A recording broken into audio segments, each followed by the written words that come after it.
It's no secret, the talk of the NHL this year has been King Kucherov. First in the NHL in goals, first in the NHL in assists, first in the NHL, as a result, in points.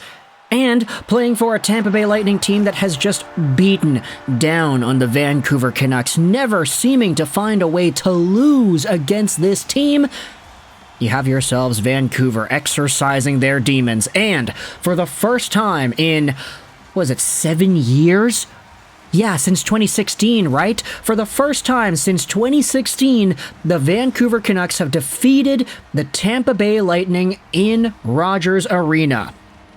And the best part about this game, no points for Nikita Kucherov. The guy does not go out there and get to extend his lead in any respect in this game. I will say he was involved in the first goal that went in for the Tampa Bay Lightning. It was literally a minute into the game. It was not really a great defensive play. Nikita Zadorov and Tyler Myers both get kind of burned, but it is a beautiful tic-tac-toe passing play started out by Nikita Kucherov, who's coming down the middle of the ice. But because he is technically the fourth guy in on this play, he doesn't get an assist, even though he very much did start out the play. If Kucherov was not there, not making the play that he did, then the game would not have started with that Tampa Bay Lightning goal scored by Brayden Point, backdoor feed from Mikhail Sergachev, and across from Brandon Hagel. Those are the three guys that get the points. Nikita Kucherov does not. But other than that, 4-1 is the score here, and the Vancouver Canucks set themselves out on a mission to try and to, in a way, succeed in dethroning the king of the NHL right now. In this game, you had yourselves Brock Boeser getting the hat trick, overtaking Kucherov in goals. Heading into tonight's contest, the goal race went as follows. Austin Matthews had 21, Kucherov had 19, and Brock Boeser had 18. 18 plus 3 is 21, so Boeser overtakes Kucherov by 2, and he now ties Matthews. When it comes to the assists in the NHL, Nikita Kucherov heading into today was tied with Cale Makar for first with 28 assists on the year. Nathan MacKinnon and Quinn Hughes were tied for the next spot with 27 apiece, and Quinn Hughes grabbed himself 3 assists this game, so he bolsters himself up to 30 assists on the year, getting a 2-assist lead on Cale Makar and Kucherov. Not to mention the main category, the top category, points. Nikita Kucherov came into tonight with 47 points on the year. JT Miller was second with 40. So he's 7 points behind Kucherov for second in the NHL. And while Kucherov got 0 points, you did have JT Miller who had 2 himself, so he tightens the gap a little bit. He's up to 42 points now only 5 behind Nikita Kucherov. And with this in mind, I mean, sure, Kucherov's still first in points, but his records in terms of goals and assists have both been overtaken by Vancouver Canucks guys. Now, of course, Quinn Hughes getting the points that he did also puts him above Cale Makar in all the defenseman categories. He overtakes Makar in terms of assists and points for D-men, so that's good. But ultimately, you know what was really good in this game? The Vancouver Canucks' overall play. I'm not going to lie, that might have been one of the best games we've seen the Canucks play in a long time, even though they continuously got outchanced at certain parts of the game. This was a pretty complete effort, all things considered, but it's great because there are still things the team can improve upon. Sure, penalties, you don't want to see those too many men's going out there. They had another one tonight, and this was one of those situations where you gotta wonder, like, what's going on with the communication? What is the plan when Vancouver goes out there on these line changes? They normally get caught on the plays where either they're in their own zone and they end up trying to clear the puck to get a change, or if it's just on the regular old back check because the opposing team is charging down, they get caught on these a lot, and they've gotten, 4 too many men penalties in the last 3 games or something. Definitely an area of concern. You could say that the power play, sure, they scored themselves a beautiful power play goal.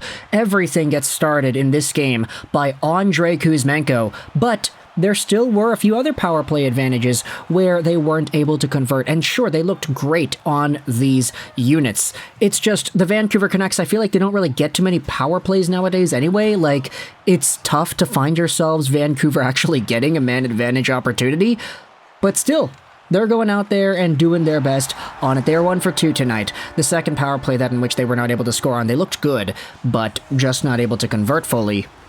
And then you have yourselves the penalty kill. The Vancouver Canucks had themselves, 3 minor penalties in today's game, of course, one of them being for too many men. The one in the third period that was the absolute dagger that they could have gotten against them. Phil DiGiuseppe tripping against Nick Perbix. This was a brilliant penalty kill. The Vancouver Canucks were blocking shots. They were making it hard on the Lightning. They were not giving Kucherov as much space as he could use. And I'm going to be honest, man, honestly, like, watching this game, you could really tell the effects of how much losing Victor Hedman sucks for this team. Not that Mikhail Sergachev isn't able to hold his own weight. He's certainly good enough to play on the power play and to do the things that he does, but he ain't no Victor Hedman.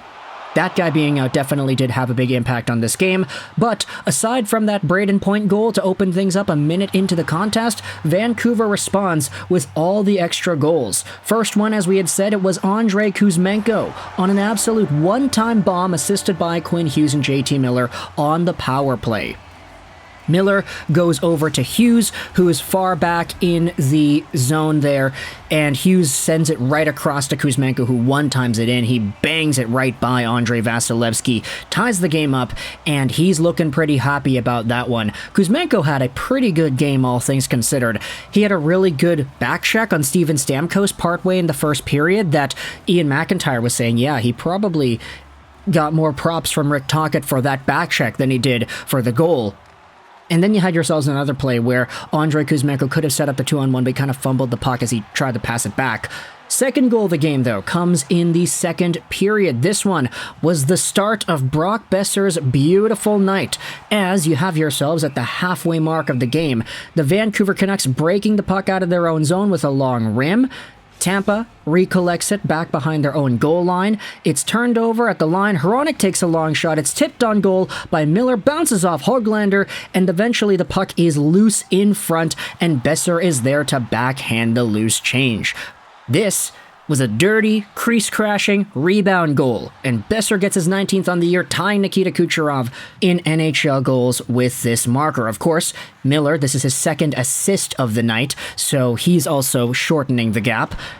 Then you give it about 7 minutes later, and Brock Boeser gets another goal, this one assisted by Hughes and Hronek. It's a really great play as the Vancouver Canucks maintain pressure in the offensive zone. Hronek has the puck at the Tampa Bay blue line. He sends it over to Boeser. Boeser goes over to Hughes on the left point. Hughes then circles down the left boards, behind the net, back out to the opposite side, and just throws the puck back over to the top of the slot where Boeser hammers it home and gets the Canucks the 2-goal lead. 3-1 game. Brock Boeser with his second of the night, overtaking Kucherov. Quinn Hughes with this assist goes out there and overtakes Kucherov in terms of total assists on the year. And that's not all she wrote, because later on in the third period, after Brock Boeser actually missed the empty net opportunity once, it is Quinn Hughes who flips one high over the Canucks blue line. It plops down to Boeser at the red line, who shoots it into the open cage. Quinn Hughes with his 30th assist on the year. Brock Boeser with his league-tying. Austin Matthews equalizing.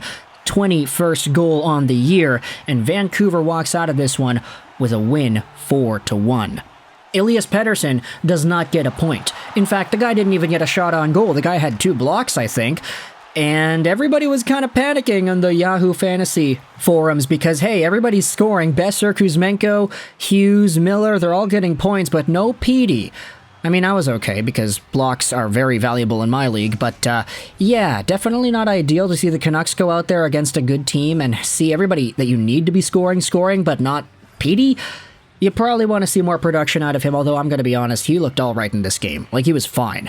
But either way, Vancouver takes this one 4-1. It is 3 wins in a row for the Vancouver Canucks, which is something they haven't done in a while, and it feels very good to be able to put another dub in that column. King Kucherov has been dethroned in some aspects. He's still number 1 in points, but Miller and Hughes are coming for that crown, baby. Let me know your thoughts in the comment section below about the Canucks versus the Tampa Bay Lightning. I hope you enjoyed this Vancouver 9, and bye.